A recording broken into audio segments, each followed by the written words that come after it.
Hello everyone and welcome to today's webinar. My name is Rachel Klein and I will be your presenter today. Today we are talking about browse donations. So in the donations module there is a window specifically called browse donations. It allows you to not only browse the donations that have been posted, but also allows you to make corrections.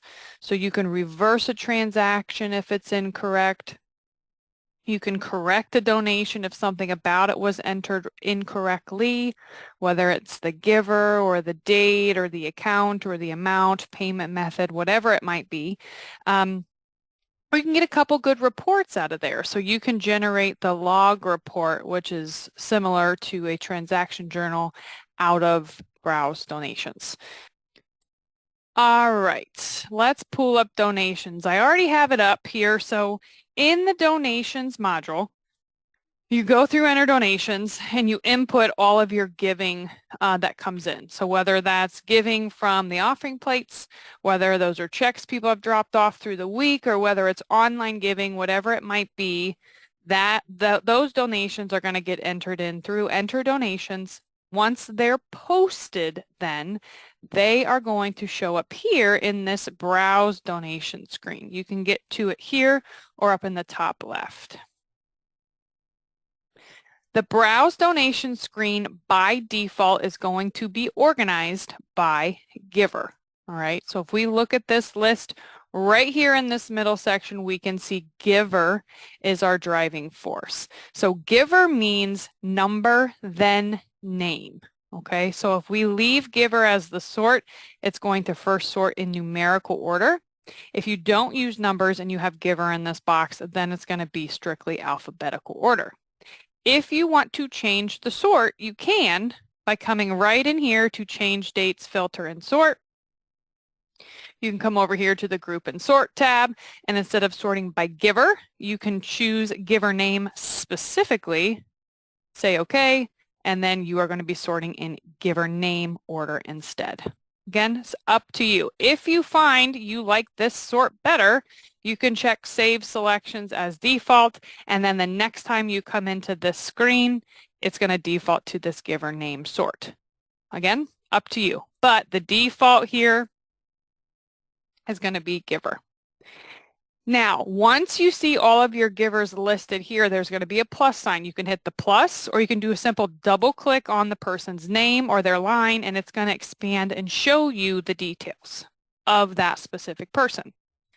Each time you come into this screen, the donation date, which is right here, is always going to default for your current year. Okay, so this is a January to December year. You can see it's defaulting to the whole year of 2024. So as you go through these people and you expand them, you're only going to see those gifts for 2024. That's the default. If you want to change this, you can by clicking Change Dates, Filter, and Sort, and you can adjust your date occurred. Say you have some investigating you need to do back in 2023. Feel free to click right on these year fields and just type right over top. You can also use the calendar if you like the calendar, and then select the specific day you're wanting to filter to. If you click OK, screen's going to build again, and then it's going to default to whatever time frame you've put in. You can also put in a specific day. Say we just want to look at today's donations. Down at the bottom, hit today, and it's going to default to just one day. Then any donations that came in for that specific day are going to show up here in Browse. I don't have anything for today, so it's going to tell me there's no results. Now, let's get this back to default. Okay. Couple other things I want to talk about here in this change date, filter, and sort options. This screen is a fabulous tool to help you do some investigating. Okay, so if you have some information you need to look up, if you have a donation that you input in and you can't figure out what day it's in there or who it got put on, whatever it might be, this filter tab is going to be your friend. Okay, it's going to allow you to come in here and look for a specific giver if you wish. If you know whom you're looking for, you can select them in the giver box. Once you say okay, then anything that person gave, which this person hasn't given anything, that figures, it will show up in the screen once you say select. There's also a giver box here that you can search for someone. You can type in their number, their first name, their last name, whatever you wish to look for them here. Checking the inactive box just means that inactive people are going to be available for you to pick from, like William here, he's in red, same with Dylan. If you don't want to include active people in the search, simply uncheck that box and then they won't be here for you to look for. There's also directional arrows here. If you just want to click through your list of everybody, feel free to do that. If you want to go back to the list of everybody, hit the little X, and then you're going to see everybody who gave for 2024 in this list, right? Back here to change dates, filter, and sort. You can sort for the account or group it by the account. So let's say I want to see everybody who gave to missions so far this year. I choose that one account. I say okay, and then it's going to show me 4 people gave to missions. You can hit the plus sign and see the gift. And then down at the bottom of the amount column, it's going to give you that grand total. So you can easily see, because I'm filtering for 2024, everyone who gave to missions, here's how much money came in to missions for the year so far.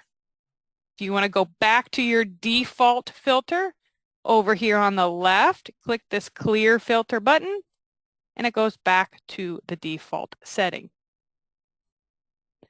If we go back into change dates, filter, and sort, we can then search by a check number if we wish. So while you're entering donations, if you fill in that check number field, you could put that number in here and look that way. If you're looking for items entered by a specific user in Church Windows, so if everyone in Church Windows has their own unique username that gets into the program, you could type that in the user field and that would search for everything that specific user did. If you use batch codes, you can filter on batch codes and only see the gifts that were entered for your late service, for example. Again, if you don't want to use the batch code, the X is always going to clear out that field for you. Reverse transactions. Do you want to see any corrections or changes that have been done to those donations? You can show reversed, or you can choose to only show reverse transactions. Again, it's up to you. Payment methods, pretty straightforward. By default, these are all going to be checked. But if you know you're looking for one particular stock donation that you entered, you could uncheck all of these and just leave stock checked. Giver number range, you could put in, say, children's envelopes, get giver numbers 100 to 200, for example. You could put that range in there to look for a group, or you could put one specific number in if you wanted to. Date occurred, we already talked about that. Date posted. So I want to explain the difference between date occurred and date posted, because sometimes this can be confusing, I notice, on support calls. Date posted is not a date that you can edit or change. Date posted is the date you actually were sitting at the machine and you posted a donation, or you made a correction or a reversal to a donation. The software generates that date posted for you based on the date and time the change or the posting was made. Okay, the date occurred date, that is the donation date that was used when entering the donations. Okay, so they're 2 very different things. So for example, if you posted a batch yesterday on the 14th, and for some reason you're not seeing it for the date posted that you thought you selected, you could leave the date occurred boxes empty and you could put in the date posted that you know you were sitting at the machine and posted it, and then find the batch that way. I've had people who've accidentally used a donation date or a date occurred for like 2035 or something. And they're like, I have the report right here. And then we see, whoops, you posted it for the wrong year. But we can find it based on the date posted because they know they posted the batch on that particular date and time. So that can be helpful. Transaction number, that is the transaction number that was assigned to the donation. So if you look over here to the left, you can see in this column we have 2759. If we put 2759 in both boxes, it would show us just that transaction. Or you can search on amounts. as well. You can put the same amount in both boxes, or you can put in a range. Group and sort tab, again, this is how this screen is displayed for you. I really like the screen organized the way it is. I like seeing each person grouped together, and then the donation date being the sort field too, so then I can see for each person all of their donations listed in date order. Again, if you don't like that filter, if you want to view it grouped differently, you can. Let's say we want it organized by account. If we choose account as our primary sort, and then our secondary sort, let's say, is giver, it's going to completely change the feel and the look and the functionality of the screen. So now it's going to be sorted by the account. And if I expand each account, it's then going to be sorted by the giver. Now we can take this one step further, and we can also do group by field too. And if I say okay, then it's going to show me under general fund each person that gave, and then I can expand it again and see the specific donations. So you can really customize this screen. You can also drag different fields up here. So I could drag donation date up, and then if we look at this screen now, here's our primary sort, account. Here's our next sort, giver, and then under our giver sort, then it's sorting by donation date. And if you get this all squirrely and can't figure out which way's up, lower left, hit clear filter, come back in here, group and sort, change it here. There's a reset sort button, which is going to get you back to the default, say okay, and then you're back to where you started from.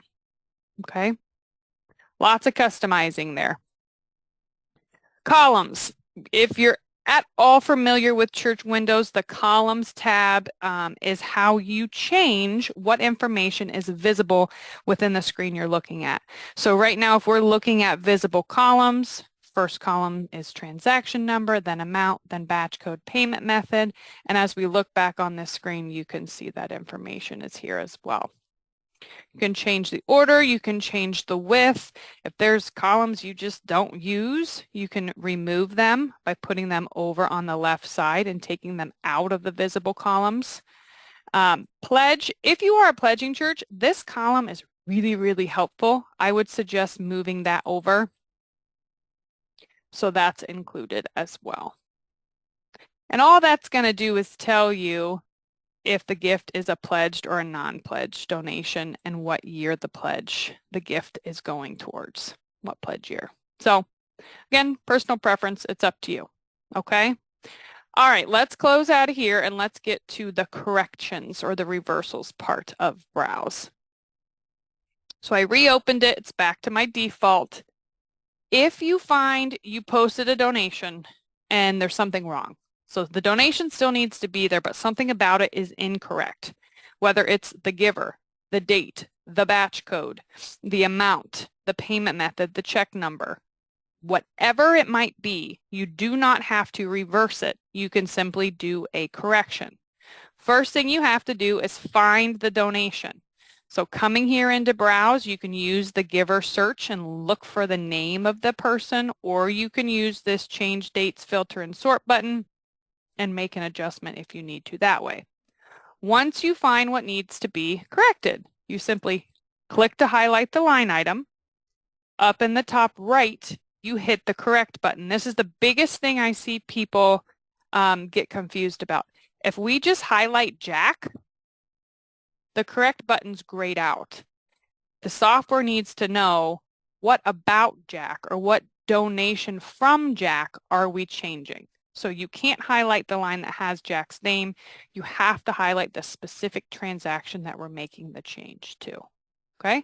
So once the transaction is highlighted, then we're able to hit the correct button.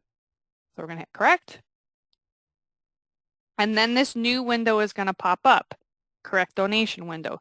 You can change absolutely anything on this screen. Okay? So the date, the batch code, the giver, whatever it is.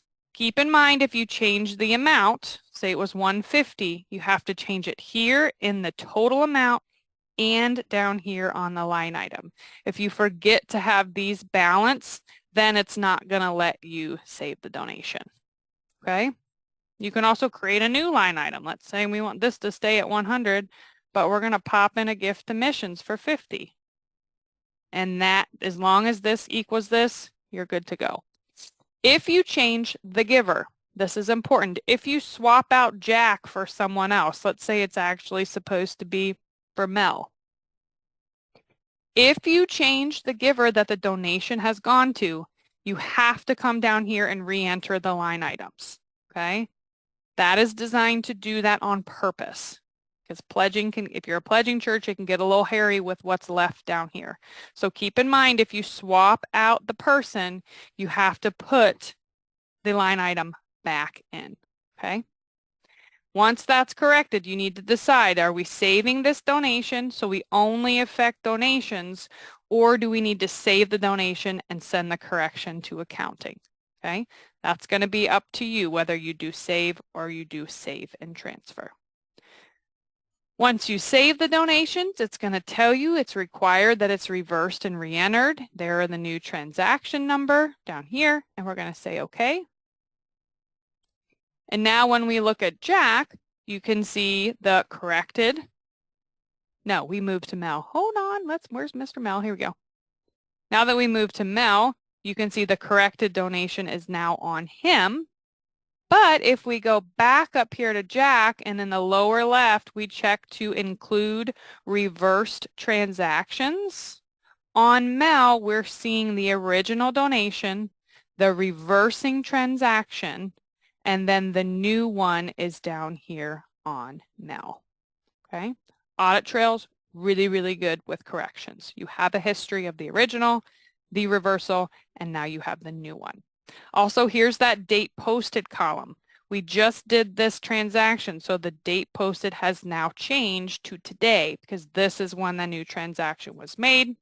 If we look back up here at Jack, the original date posted, again, this is sample data, so it's kind of wonky, but here's the original date posted, okay?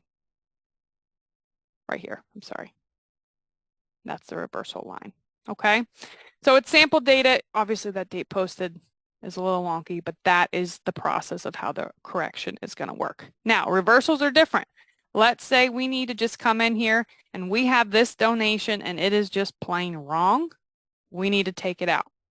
If that's the case, highlight the line item.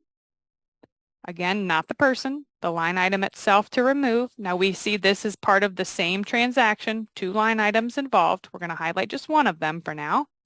We're going to hit reverse.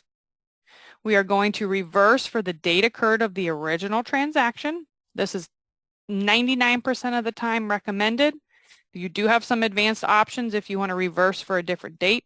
Typically that's not recommended. If you want to put any comments in here as to why you're making the reversal, feel free to do so.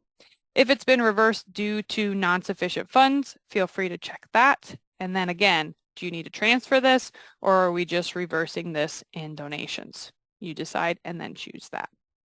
Verify that you're sure you want to reverse it. And now it's been reversed. Okay. It's pretty straightforward. Here's that reversal that we just did. Again, reversing and correcting. If there's anything about it you need to change, do the correction. If it just needs to come out, it's just wrong, do the reverse in NSF. Also from this screen, you can print. Keep in mind when you hit the print button, it's going to print absolutely everything on this screen. So this would be a decently long report. If you only want to print for a particular day, use your filter buttons and change. If you only want to print for a particular person, once you have their information in here, you can hit the print button and then that report is only going to print for what is in your browse screen. So this is just going to be information for Mel. All right, that is everything I wanted to go over with you guys today. I know it's a lot. The filtering can be really helpful. So get in there and play with it and you decide, okay, I don't like this look, just close out and reopen the screen and it's going to go back to the default. This is also where you are going to make those corrections and those reversals to individual transactions here in Browse.